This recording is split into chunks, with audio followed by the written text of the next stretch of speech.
So, good afternoon, all. Today's topic is about CLSI breakpoint changes or revised breakpoints that are keep on changing through of the CLSI, and the seminar is mostly based on the M23 document of the CLSI, the rational documents that has been published by the CLSI, and few review that are there in support of implementation and what are the challenges that are being faced by the clinical microbiology in this implementation of changing the revised guideline for CLSI breakpoint for any drug bug combination. So coming to the breakpoints and the AST, it is essential for effective management of many types of infectious disease in general and bacterial infections in particular, and perhaps the most critical steps in any AST is the interpretation of result. The interpretation occurs via assignment of breakpoints of result. It may be MIC, it may be the zone of inhibition in Dix diffusion method, and it divides or segregates those breakpoints into different categories. Like, and there are many categories. We'll deal upon that one. So this breakpoint estimation is widely done by three agencies: the US FDA, USFDA's wing, that is Drug Evaluation and Research Committee, and two international standard development organizations, namely the CLSI and the UCAST. There are national and other committee which do deal this breakpoint, and basically they report to the UCAST. So what are the interpretive categories include?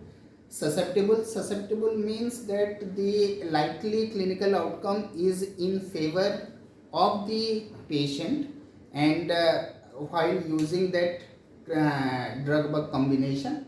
Resistant is whether there is less likely chance of getting a favorable result to deal the infection. And there is non-susceptible category where there is a breakpoint where the organisms are susceptible and resistance has not been developed or not widely there present. So only one category is there, that is non-susceptible. And to change between this susceptible and resistance, there is a buffer zone which is intermediate.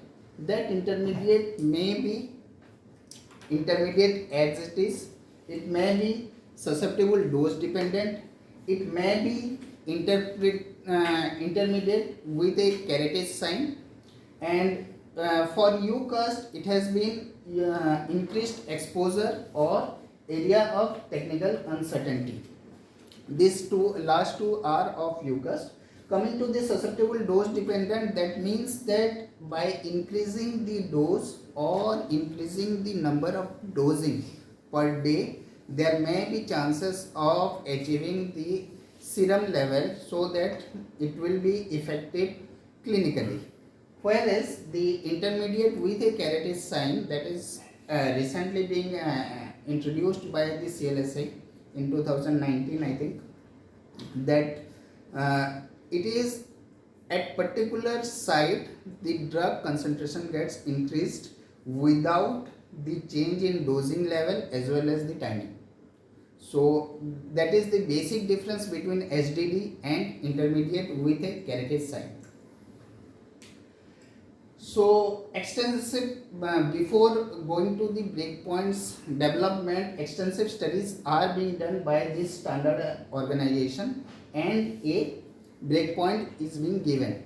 That is when a new drug has come up or a drug is there in the use but no breakpoint has been given to that one. So that is for the first time. But time to time, with experience, with more knowledge according to the pharmacokinetic and pharmacodynamic properties of that drug, and based on evolution of new resistance mechanism, there is a need to increase or to revise the breakpoints so that it will be clinically effective.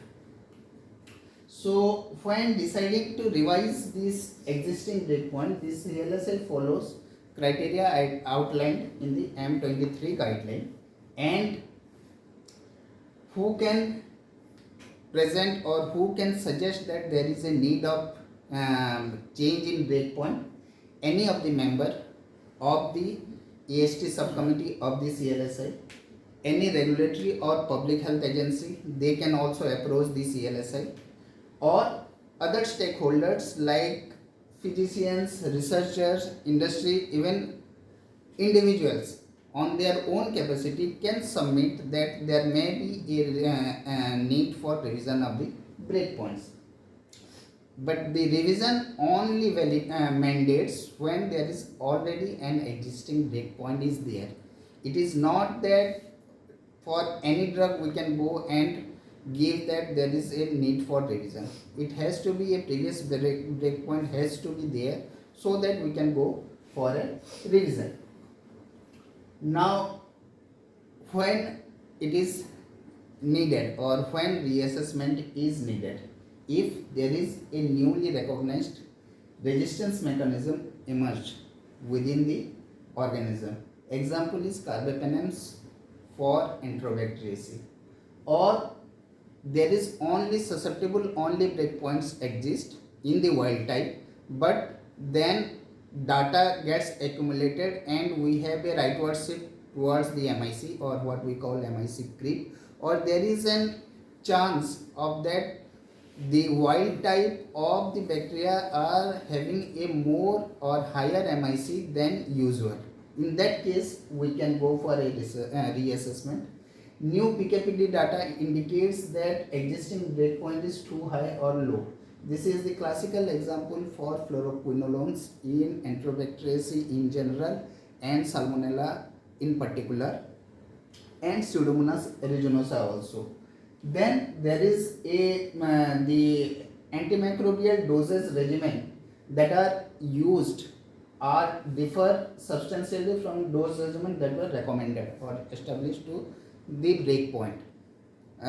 Example is cefazolin, because now we have two criteria for the cefazolin breakpoint, one for urinary isolates and other for other infections. Then introduction of new formulation, if there is new salt or new combination come up, then there may be we can reassess the breakpoint.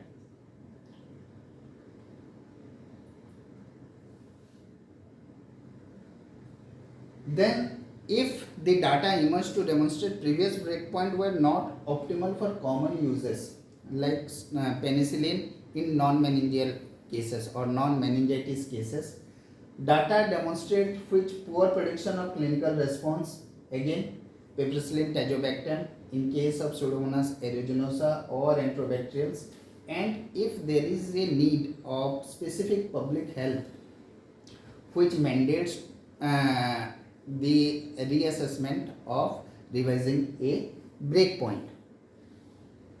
Others are there is a discordance between MIC and Dix diffusion method. There is a CLS. There is a different approved CLSI method. However, this has not been done till now. And if there is a chance of simplifying other or supplementary test, this is more common for cephalosporins, mostly the third generation cephalosporin, to exclude or to give a breathing space to the clinical laboratories to done or phase out the resistance beta lactamase or ESBL screening method. So for that revision may be take place, and if there is a discordance between the standard setting organization, like if there is a difference between the CLSI, the UCAST and the FDA, then also reassessment may be take place. Now, what are the points that are after all these things? A formal committee meeting was called up by the AST subcommittee of the CLSI, and they ponder upon these many points, that will the change breakpoint result in substantial changes in the categorization of organization, that will it change from susceptible to intermediate or resistance, or it will just that the range will increase, whether that change in breakpoint will increase or decrease the uses of the said drug, and by that whether it will increase the usage of the other class of drug because of changes or revision in breakpoint on this particular drug, whether it is feasible to fully implement the breakpoints, whether it is possible to make guidelines, make antimicrobial consumables to test those breakpoints, and will that change result in greater or lesser discordance with the breakpoints other organizations that also keep on developing. And the last point is important, that are the changes like to create undue confusion among the clinicians, more so because of this intermediate category. Now, what are the rational documents? The rational documents are actually the documents upon which the CLSI, earlier it was not like that, that CLSI used to publish all the documents where they are changing the revising breakpoints, but now they are publishing the rational document on what basis they have changed this revised breakpoints. For example, the fluoroquinolones, they saw that during the clinical trials this ciprofloxacin is, though it was in the susceptible range, it was clinically ineffective, so they goes back and sit and change the breakpoints to 0.06 for Salmonella typhi or Salmonella enteric fever. Similarly, for this piperacillin tazobactam, recently they have changed the breakpoints, that is purely based on a trial known as the Merino trial, where there is two arms, one is for meropenem and one is for piperacillin tazobactam, because earlier studies says that we should use carbapenem salvage therapy in case of ESBL. So they took one arm for piperacillin tazobactam, other for meropenem, and they found that at that time the existence or the existing breakpoints for piperacillin tazobactam result in more mortality. Even 30% mortality was there in the piperacillin tazobactam as compared to the meropenem, and these studies have been stopped due to that increased mortality. So, and these rational documents are for a change is free in the CLSI guideline. In fact, M23 is also free in the CLSI, so just we can log into that and download those documents. And there, if you see that since the major revision came in 2010, where the cephalosporin, mostly the third generation cephalosporin, were revised due to this to done away with the screening test for ESBL, and this S32 document runs into the 6 pages, where we can see there are difference of revision take place since 2010 till now, and it runs to 6 pages, like more so for the third generation cephalosporin and quinolones and piperacillin tazobactam. Mostly the we can say that towards the gram negative organism, and less so in the gram positive. In the gram positive there is no doubt daptomycin for Enterococcus has been revised, and few others have been revised, but the focus was more towards the gram negative resistance mechanism, and now it has run to around 6 pages of the revision till now it has done. In fact, few have been removed, like norfloxacin in from the UTI has been removed in 2017 and 18 and again reinstated. Similarly, amoxicillin clavulanic acid has been removed. The Dix diffusion method has been removed. These are few others that has been gone, and there the once the CLSI changes the revision, the problem begins. How to implement? First and foremost thing is the CLSI documents are not free. So we have to purchase those documents, and that is so to know what are the changes. That is first reason. Then we have a common notion that once the breakpoint changes, the commercial AST system by themselves will change the breakpoints. It is not so. It is a very wrong notion, and it is not mandatory. First thing, that the commercial AST system needs FDA approved list of antimicrobials to incorporate in their system, and the CLSI and FDA are two different organizations. So the CLSI needs to first submit those documents to the FDA, and FDA needs to be on the same page as the CLSI to get it FDA approved. So for the first time, it is easy for a commercial AST system to get the FDA approval. But subsequent revision, it is not mandatory that the commercial AST system should get FDA approval. If at all it needs FDA approval, then also it needs to take the CLSI breakpoint, test, submit the data to the FDA that it is corroborative, and then only it will get the FDA approval, and then it will go to the consumer. So this is the process, and this is not time bound. We don't know how much time will it take to get the FDA approval. So first the CLSI breakpoint is there. CLSI generates that rational document, and all has to be submitted to the FDA.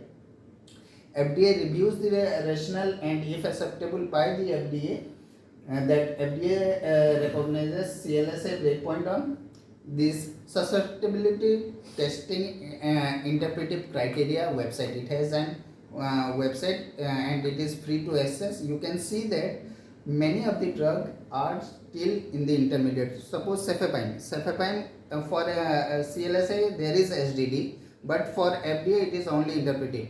So whatever system we may use, only we will get the intermediate criteria, not the SDD criteria. Similarly, for colistin, it has not been approved till now by the FDA. So there are discrepancy, and not only this FDA thing, the other thing is that whatever there is the revision of the breakpoints, whether the existing card have that dilution. If it is not there, it has to reinvent that one or reprocess that one to get it in the in its system. Second is whether it is common for all the organism or it is for a particular organism. Suppose gram negative bacteria we are talking about. The interpretive criteria for piperacillin tazobactam is only changed for Enterobacteriaceae, but it is same for the Pseudomonas. So in that case, whether the manufacturer is willing to take both the cuts, that is also there, and there is a substantial economical burden for the manufacturer also to get the things FDA approved. So what is the solution? How can we do it that the breakpoints can be implemented, or the current breakpoints can be implemented? First is the fix the priority. How to fix the priority? That we should call upon a meeting that of the all the stakeholder of our hospital, be it the AMSP team, be it the clinician, be it the pharmacist, that whether a revision is needed or not, and if the revision is needed, what are the drug bug combination that we need immediately, or which drug and bug combination can be optional, that we are not getting that drug bug combination, or we are not reporting that one, or which does not require revision, which we are not usually testing, so we don't need that revision because we are not reporting for particular organism. So to be implemented right now, few drugs are there like drug bug combination like carbapenem for enterobacterials and Pseudomonas aeruginosa, that has to be implemented whatever the scenario is, whether the commercial manufacturer or the commercial AST system have it or not have it, we have to implement because it has direct implication on patient care and patient health. Examples are carbapenem for enterobacterials and Pseudomonas, cephalosporin for enterobacterials, piptazo for enterobacterials and Pseudomonas, and fluoroquinolones are for Salmonella. These are few drug bug combinations that we have to implement anyhow. Now optional. In optional, what we can do that whether we are reporting that drug bug, like cefazolin in enterobacterials. If we see our antibiogram also that the cefalozolin is first generation cephalosporin, and most of the isolate what we are getting are ESBL. So whether to continue with that one. Second thing regarding the UTI, that it is a surrogate marker for other oral cephalosporin in case of UTI. But do we actually prescribe cephalosporin for UTI? So that needs to be taken care of. Again, for fluoroquinolones in case of enterobacterials and Pseudomonas, because of its DNA garage, or the resistance mechanism involves DNA garage, and that is single gene, and if it is altered there will development of resistance. There is a notion that it should be preserved, it should not be used frequently. So on that case, can we just wait for the commercial AST system coming up with their cards, and after that we can implement? And there is where we do not want to change any breakpoints, or we do not pay heed to that changes, is for example ceftazidime in enterobacterials. We are reporting ceftazidime only for Pseudomonas aeruginosa. So in that case, do we need to change those things? That is the need. Now once we fixed our priority, we look upon the options. What are the options we have? And the best option is to change it to manual. In manual, we have the option, if there is a option of Dix diffusion method interpretive criteria, we can directly change over to it. We can go for e-test so that MIC can be given, and microbroth dilution if the manpower suggests, and if we have that financial liberty to use all these things.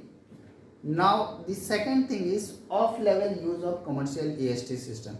Some of the AST system or some of the cards have multiple level of concentration, so we can see that whether the revised criteria have that concentration on that card.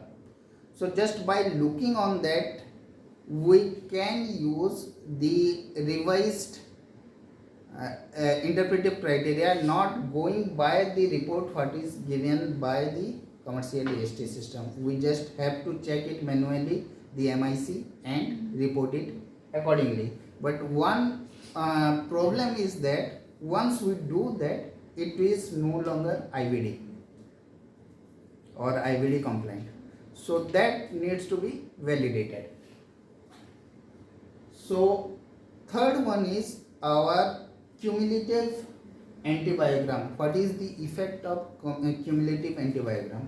mostly we look for the susceptibility in cumulative antibiogram. So as there is a change and those changes are towards revising or lowering the MIC, definitely the susceptibility will go down. And if we see that certain drug bug combination are only being changed, like our quinolones in case of salmonella, so when we compare it with total antibiogram, suppose for quinolones in gram negative versus quinolones in salmonella, it may skew the result. That is the problem with the cumulative antibiogram. So we need to tell the clinicians that why there is a sudden decrease in the susceptibility pattern. It is nothing that the resistance has evolved, rather than the interpretive criteria has been decreased.